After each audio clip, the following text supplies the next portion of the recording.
पे पाकिस्तान में आप लोगों ने सेमिनार्स किए, फिर अचानक नई पार्टी का शोर शुरू हो गया, फिर अचानक पता चला जी आप मियाँ साहब से मुलाकात के लिए लंदन पहुंच गए, उसके बाद दाएं दाएं फिश। ये आपकी एक सोच है। रीइमेजिनिंग पाकिस्तान इसलिए था कि जगाया जाए इन जमातों को कि जागे और मुल्क के हालात को देखें कि मुल्क कहाँ पर है। आज बदकिस्मती ये है, आप मुझे एक सियासी लीडर का बयान दिखा दें जिसने मुल्क की बात की हो, जिसने अवाम की तकलीफ की बात की हो, उसके हल की बात की हो। आज बात सिर्फ होती है इक़्तिदार की, इक़्तिदार में कैसे आएंगे, हर कीमत पर आएंगे।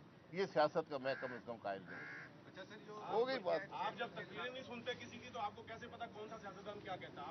आपसे पता चल जाता है। बात करते हैं, आज़ादी सियासत भी है इस मुल्क में। आज़ादी सहाफ़त है। आज़ादी सियासत जितनी आज़ादी सहाफ़त है इतनी आज़ादी सियासत है।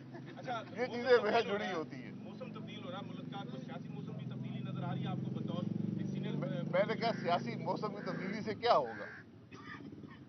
क्या मुल्क के मसाइल हल होंगे? मुझे वो तब्दीली चाहिए जिससे मुल्क के मसाइल हल हो, जिससे अवाम को रिलीफ मिले, ये मुल्क तरक्की करे। आप सब हजरात अपने हालात देखें कि आप आज के हालात क्या आपके बेहतर हैं। आज आप आम आदमी से सड़क पर पूछें, आपको पता चल जाएगा मुल्क के हालात क्या हैं। इसको हल करने के लिए कोई कोशिश हो रही है? मुझे तो नजर नहीं आती। नहीं, आप वज़ीर आज़म रहे तो आप बताएं, कोई हल बता दें। मैंने रीइमेजिनिंग पाकिस्तान में हर रोज हल बताया है। जब तक आप आइन और कानून के मुताबिक सियासत नहीं चलेगी, मुल्क के निज़ाम नहीं चलेगा, रिफॉर्म्स नहीं होंगे, आपका मुल्क आगे नहीं बढ़ेगा। अच्छा सर, ये मैं बार बार ये कहता हूँ, ये नैब रहेगा तो मुल्क नहीं चलेगा।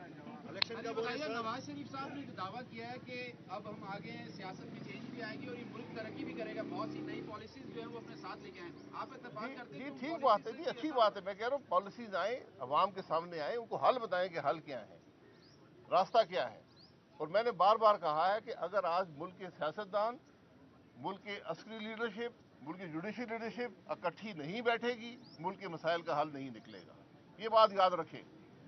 आज अगर हमको मुल्क का एहसास हो, ये 6-7 लोग हैं, 8 लोग हैं, 10 हैं, जितने भी हैं, एक टेबल पर अवाम को बैठे हुए नजर आए, उनकी तकलीफ की बात करते हुए नजर आए, मुल्क के मसाइल का हल ढूंढते हुए नजर आए, फिर मुल्क आगे चलेगा।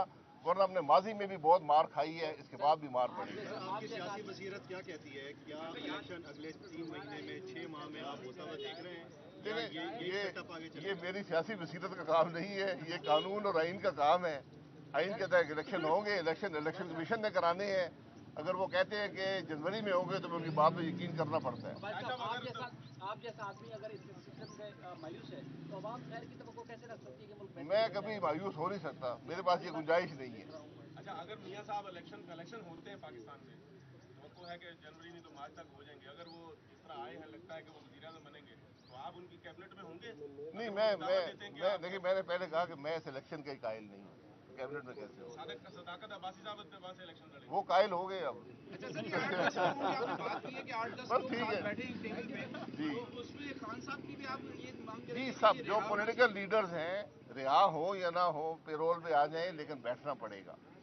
ये बात समझनी पड़ेगी हमें। नहीं बैठेंगे तो फिर कल बैठना पड़ेगा, नुकसान ज्यादा होगा। कल नहीं बैठेंगे तो परसों बैठना पड़ेगा, तो बेहतर है कि आज बैठ जाएं। लेकिन शायद साहब जो बात आप समझाना चाह रहे हैं, खान साहब तो किसी के साथ हाथ मिलाना नहीं चाहते, बैठना नहीं चाहते। बस फिर नहीं होगा, फिर सबको तकलीफ होगी।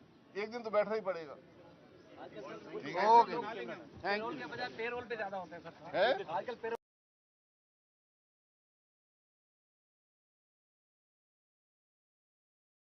पीएसओ के एमडी, पाकिस्तान स्टेट ऑयल के एमडी लगाए गए और वो गलत लगाए गए, तो अब हम इंतजार कर रहे हैं कि कोई आदमी आकर अदालत में ये कहे कि क्या गलती हमसे हुई है। 4 हम हजरात हैं और पिछले ये 5वां साल है कि हम इन अदालतों में फिर रहे हैं। तो इंसाफ का तकाजा कहाँ गया, इंसाफ कहाँ गया, ये आज किसी को नजर नहीं आता। ये बदनसीबी है।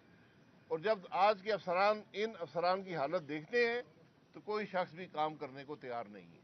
इस बात का किसी को एहसास नहीं है। बहुत से जज जब ये केस चल रहा था इन अदालतों से रिटायर होकर चले गए, कोई ट्रांसफर हो गए, केस वहीं पड़े हैं। तो मेरा सवाल ये है कि हम सिर्फ ये कहते हैं कि इन केसों को चलाएं, पाकिस्तान के अवाम को दिखाएं यहाँ पर कौन सी करप्शन हुई है, कौन सा गलत काम हुआ है। हमें बार बार अदालत में कहा जाता है कि इस केस में करप्शन कोई नहीं है, तो फिर हुआ क्या है, ये बता दें। ये आज तक कोई बता नहीं सका कि इन केसों की हकीकत क्या है। और ये बदनसीबी है कि आज नैब जैसा इदारा मुल्क के अंदर मौजूद है जिसका मकसद सिर्फ सियासत को तोड़ने और जोड़ने का काम है और कुछ नहीं है, कि किसी तरह सियासतदानों को दबाव